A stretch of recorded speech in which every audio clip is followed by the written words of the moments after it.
So today we're going deep on psychedelics. Okay.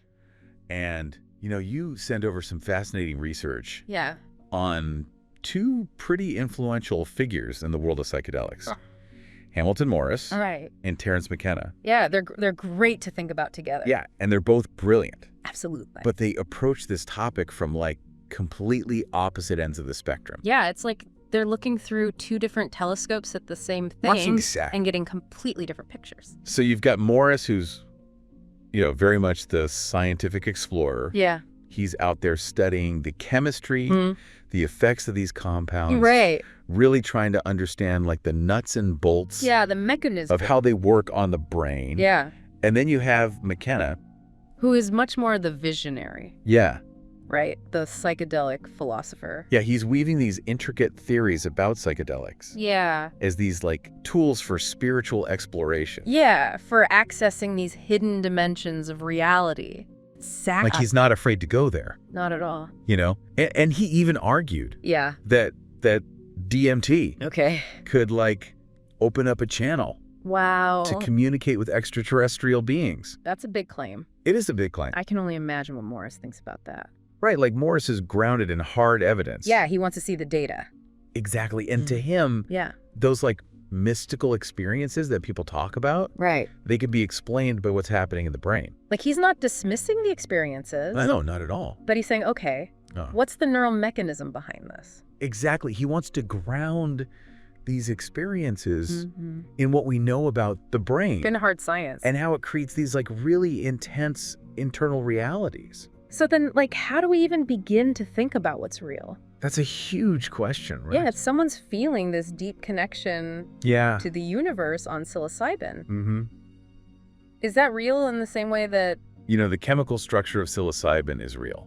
It's what is real? It feels like we're already getting into some pretty deep philosophical territory here. Oh, absolutely. Even though they come at it so differently. Yeah. Both Morris and McKenna have this deep respect for the power of these substances. They both agree that psychedelics can change the way you see the world. For sure. Open up these new ways of experiencing things. But they differ in what those shifts actually mean. Yeah, that's where the real debate starts. And I imagine that leads to some pretty interesting questions. Oh, absolutely. About how we deal with psychedelics. Ethically. Yeah. Practically. How do we approach this? Yeah, so let's get into some specifics. Sure. Where did they really butt heads? Yeah, where did they disagree? And were there any points where they actually saw eye to eye? Let's see. One of the clearest differences is how they saw the future of psychedelics as they, become more mainstream. Yeah, especially with the whole therapy thing. Right. As they become more accepted, Right. both Morris and McKenna had their worries. Makes sense. They both really cared about this stuff. They did. And they wanted to make sure Right. psychedelics were used in a good way. Yeah, but they had different ideas. So what were they worried about? Well, McKenna, he was really focused on the spiritual side of things. Right, the mystical. Yeah, and he was wary of commodifying these experiences. And modifying. Yeah, he didn't want them to just become another product. Oh, so he was worried about the whole exactly big pharma thing. Yeah, companies trying to patent them. Right, and control them. And just turn them into a pill you take. Yeah, and lose all that ritual. Right, exactly. And intention, that's so important. He felt that the power of these substances came from the context. It's not just the chemicals. It's the mindset. The intention, the whole setting. Whereas Morris, Yeah. With his background, Yeah. he probably saw some good in bringing psychedelics into a more controlled environment. Yeah, he was excited about the potential. We're seeing more and more research now. Right. On psilocybin for depression, MDMA for PTSD. And it's promising stuff. It is. People are getting better. But Morris was also careful, Oh, yeah. There are definitely risks. He knew there could be negative effects. Especially if people just use them recklessly. Right. Without any guidance. You have to be responsible with these substances. So it sounds like they both wanted what was best. They did. They just had different visions. Of what that looked like. And it goes deeper than that, Oh, yeah. How so? How they saw science and mysticism. And McKenna, he saw those as two separate realms. Almost like two ways of knowing. Yeah, and he used this great metaphor. What was it? He said science is like a spotlight. Okay. It illuminates specific areas, but mysticism is more like a floodlight. Oh, I like that. You see a wider picture, but it's less defined. So he wasn't anti-science, Not at all. but he thought it had its limits. When it comes to consciousness and reality, And you can't really analyze these mystical experiences? right, it takes away the mystery. Morris would probably disagree. He'd say, the more we know about the brain, the Yeah. more we'll understand those mystical experiences. He'd say it all comes back to the brain. That even spiritual insights are rooted in our neural circuitry. It's like they're both right, in a way. Maybe it's not about choosing sides, Yeah. but about bringing those two perspectives together. So like integrating the science and the mysticism Exactly. to get a fuller picture. And that makes me think about Yeah. how they saw psychedelics and the individual versus the collective. That's a good point. McKenna talked about psychedelics as a tool for collective awakening. Like raising humanity's consciousness. Yeah, he thought they could help us create a better world. More harmonious world.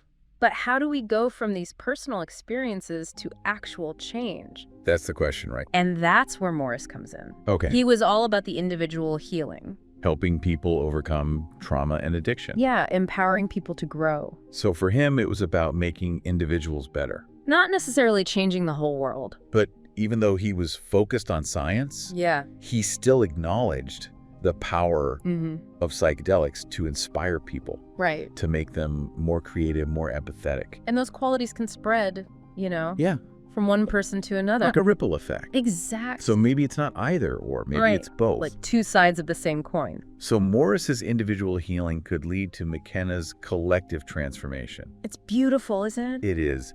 But how do we actually do that? That's the big question. How do we integrate psychedelics responsibly Into our lives, into society. so that we benefit? But don't lose sight of their potential. It's tough. There's no easy answer.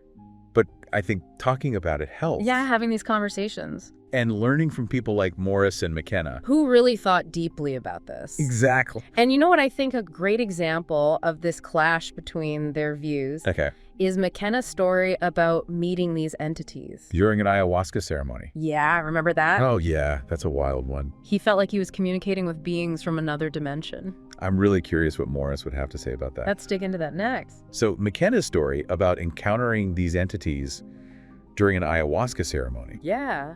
he describes feeling like he was actually talking to them. Right, like beings from another dimension. Yeah, receiving all this knowledge and insight. Profound stuff. How do you think Morris would have interpreted that? Well, Morris, with his scientific background, Yeah. he'd probably be pretty skeptical. I mean, it does sound pretty far out there. He'd likely focus on the effects of ayahuasca. DMT specifically. Right, DMT is incredibly potent. It can cause some really intense hallucinations. Visions that feel totally real. So Morris might say that these entities, Yeah. as real as they felt to McKenna, Mm-hmm. were actually just projections of his own mind. Created by his brain in this altered state. And we're learning more and more Yeah. about how psychedelics affect the brain, Oh, yeah. Neuroscience is making huge strides, like how they change activity in certain areas, especially the parts involved in self-awareness, right, and our perception of reality, which could explain why people feel like they're merging with the universe. or encountering other beings. Exactly. So if these entities weren't real in the sense that they exist outside of McKenna's mind, Mm-hmm. does that mean they weren't meaningful?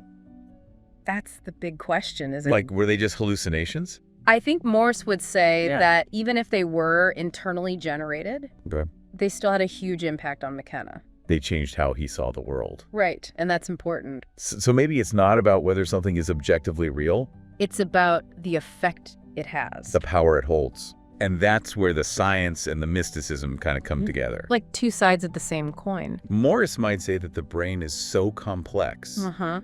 that it can create experiences that feel just as real as anything external. And that's pretty mind-blowing when you think about it. It is. It's like our brains are capable of generating entire realities. And McKenna might agree Yeah. that these deeply personal experiences Mm-hmm. can change our understanding of the bigger picture. Of reality itself. They both saw the power Yeah. of these altered states To change us. to teach us, And maybe that's what's really to important. be open to those possibilities, To learn from both the science and the mysticism. to find that balance. So as we wrap up this deep dive, Yeah, I want to thank you for listening it's been a pleasure. and for sending in all this amazing research. I love digging into this stuff. Me too. It's been fascinating exploring the work of Morris and McKenna. They were true pioneers. They were. and they both had so much to offer. And we can still learn so much from them today. Absolutely. And I think the biggest takeaway for me is that it's not about choosing sides. Science versus mysticism. Yeah, it's about finding that middle ground. That sweet spot. Where we can appreciate both the objective, the measurable, and the subjective. The felt experience. Because both are essential to understanding ourselves and the nature of reality itself. And maybe that's a good place to leave it for today. Yeah, some food for thought. Until next time.